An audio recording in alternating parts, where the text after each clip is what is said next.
Okay, this is problem 2-26. It's on page 72. It says water in a 5 centimeter deep pan is observed to boil at 98 degrees Celsius. At what temperature will the water in a 40 centimeter deep pan boil? Assume both pans are full of water. Okay, well, let's draw the two pans. See if we can figure this out. So one pan has a depth of 40 centimeters. It has water in it. That water is boiling. Now, where would the water boil in the pan?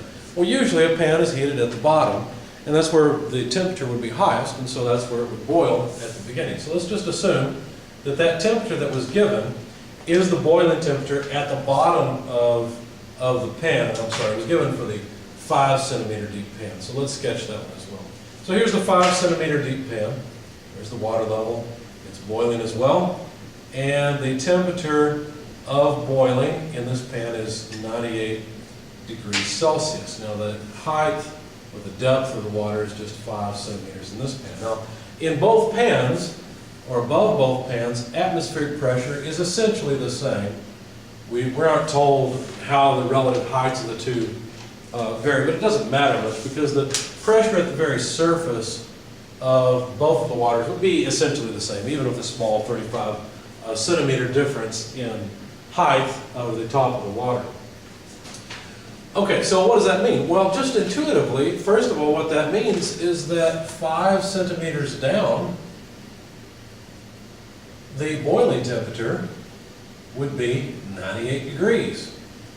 Okay, that would be the boiling temperature at that elevation.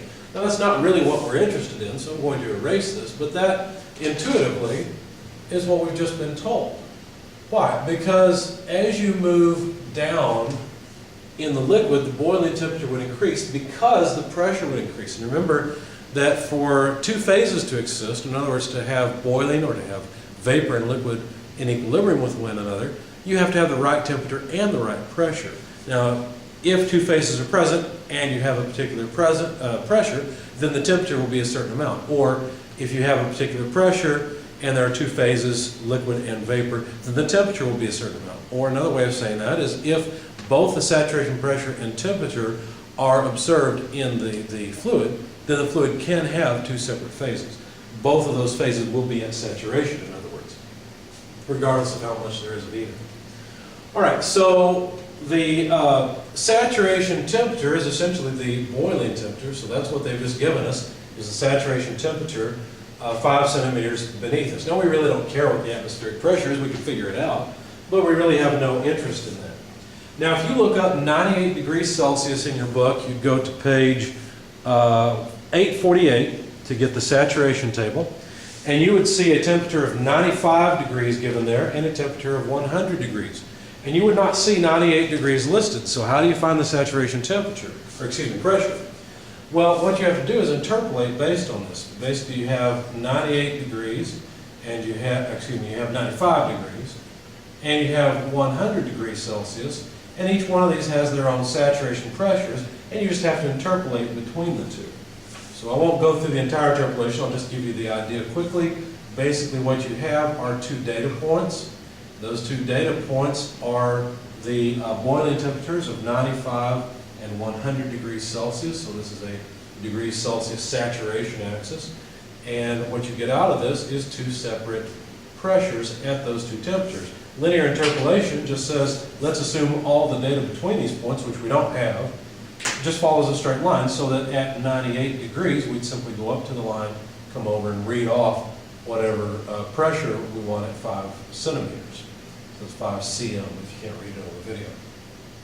And of course, the way I like to look at this is using similar triangles, because similar triangles, I just like geometry, and so similar triangles make sense to me. There's a large triangle and a small triangle, and basically the ratio of the sides are equal, and you can use that fact to interpolate and come up with the saturation pressure at 98 degrees Celsius. If you do that, then what you find is that the saturation pressure at 98 degrees is 94.62 kilopascals. And of course, this is an interpolated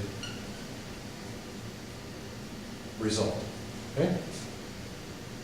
Now, basically what that means is that the saturation pressure at this point would be 94.62 kilopascals. So what we'd really like to do is figure out the pressure at the bottom of this pan and use it to then calculate what the saturation temperature would have to be. Because obviously the pressure at this point and this point is 94.62 degrees because boiling is occurring. Okay? Now if we continue moving down in the pan, boiling is occurring in a 5 centimeter pan.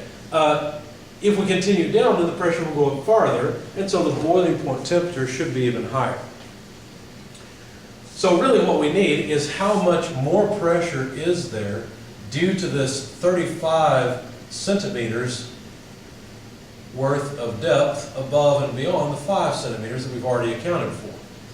Well, the difference in pressure due to that 35 centimeters then would be just rho GH, where H is the 35 centimeters.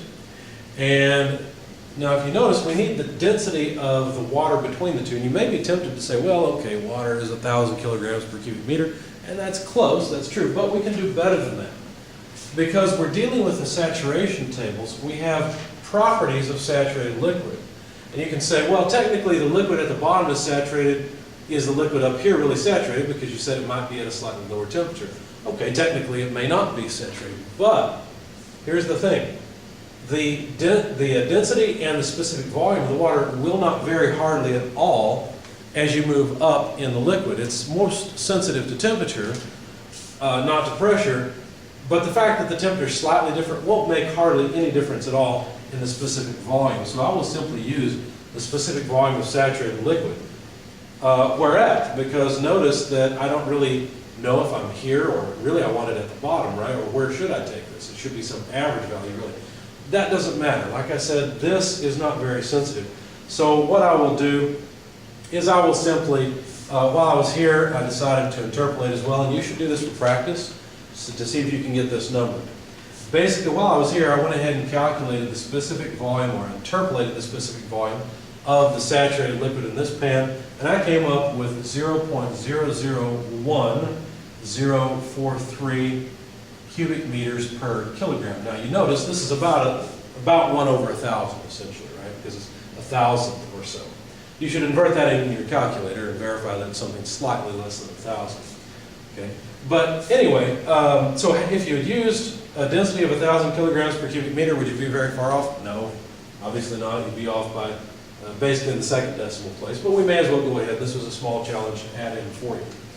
Okay, so all we have to do is plug in G, 9.81 meters per second squared, and H, which that H is going to be 35 centimeters, which is 0.35 meters. So let's plug that in, 9.81 meters per second squared, 0.35 meters divided by 0.001043 cubic meters per kilogram. And what do we have? Well, let's see. We should have a difference in pressure. So let's see. We have meters squared per second squared. Probably the better way to look at this is to invert it in our minds and move the kilograms up so that kilogram meter per second squared would give us a Newton. And then cancel one of the meters so that we have newtons per meter squared, which is simply a Pascal. And so the difference in pressure is about 3292 pascals, and that difference is about, let's see, I guess I'll put it over here, it's about 3.29 kilopascals. Okay, so there's the difference in pressure from here to here. So basically what we have to do is take this pressure, which would be the pressure at this point, because it's the pressure at this point, add to it this much pressure, and that would be the pressure at the bottom. So basically, this pressure, which will be a saturation pressure, because we know boiling is occurring at the bottom of the pan, would be 94.62 plus 3.29 kilopascals for a total of 97.91 kilopascals. So let me erase everything else now that we've got the pressure at the bottom of the 40 centimeter deep pan. And now what we'd like to do is use this to come up with the boiling temperature, or essentially the saturation temperature at a pressure of 97.91 kilopascals. Now once again, you won't find 97.91 kilopascals in your book. What you should do at this point though is you should turn the page over to page 850, because the page we were looking at, page 848 and 849, are the saturated water temperature table. So the first column is even integer numbers of temperature, whereas the pressure table has integer numbers of pressure. Now you really don't have to. You could perform the interpolation just as well in the temperature table. In fact, I may have done that because the difference in pressures is about 25 kilopascals in the pressure table, but in the temperature table, the difference is only about 15 kilopascals between the two data points where I would need to interpolate. It doesn't really matter which one you use. You'll get about the same answer. It's interpolation anyway. But when I did this, I came up with about 99.0 degrees Celsius for the boiling temperature at the bottom of the 5 centimeter pan. So basically the boiling temperature went up by about 1 degree Celsius by adding 35 centimeters of depth. You should verify this and make sure you can get 99 degrees Celsius. You have all the data you need. 97.91 kilopascals is the data point that should give you this 99 degrees Celsius by interpolation.